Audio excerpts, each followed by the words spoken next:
गांव में रामनाथ और श्यामनाथ नाम के दो भाई रहते थे। रामनाथ के पास गांव की ज्यादातर जमीन और संपत्ति थी, जबकि श्यामनाथ अपनी पत्नी सावित्री के साथ थोड़ी सी जमीन पर खेती करता था। वह अपनी मेहनत और ईमानदारी से अपनी जरूरतें पूरी करता था। एक दिन रामनाथ श्यामनाथ के खेत पर आता है और कहता है, श्याम, तुम्हारे खेत की फसल अच्छी हो रही है। मुझे थोड़ी पैसों की जरूरत है। तुमसे कुछ कागजात पर साइन करवाने आए हूँ। इससे तुम पर किराया भी माफ कर दूंगा। श्यामनाथ और सावित्री ने रामनाथ की बात पर भरोसा करते हुए कागजात पर साइन कर दिए, बिना यह जाने कि उन्होंने अपनी जमीन के अधिकार भी रामनाथ को दे दिए हैं। अगले दिन रामनाथ उनके खेत पर आता है और कहता है, अब यह खेत मेरा है। तुम लोग यहाँ मजदूर बनकर रह सकते हो। फसल पर अब मेरा अधिकार होगा। श्यामनाथ और सावित्री यह सुनकर हैरान रह जाते हैं। अपने खेत और आजीविका खोने के बाद श्यामनाथ बहुत उदास हो जाता है और हालात दिन ब दिन खराब होते जा रहे थे। मजबूर होकर श्यामनाथ ठाकुर साहब के पास मदद मांगने जाता है।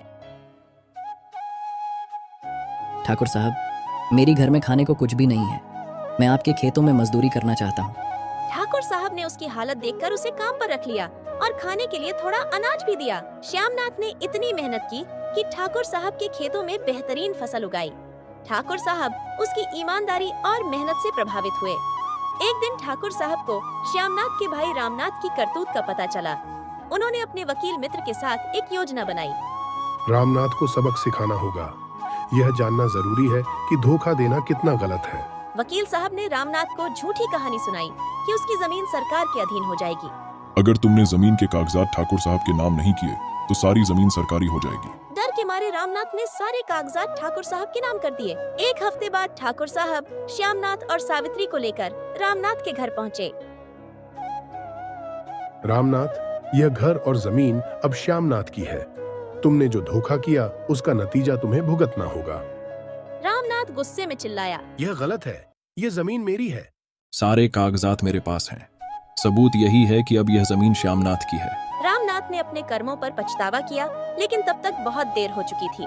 श्यामनाथ और सावित्री अपनी जमीन और घर वापस पाकर खुश हो गए।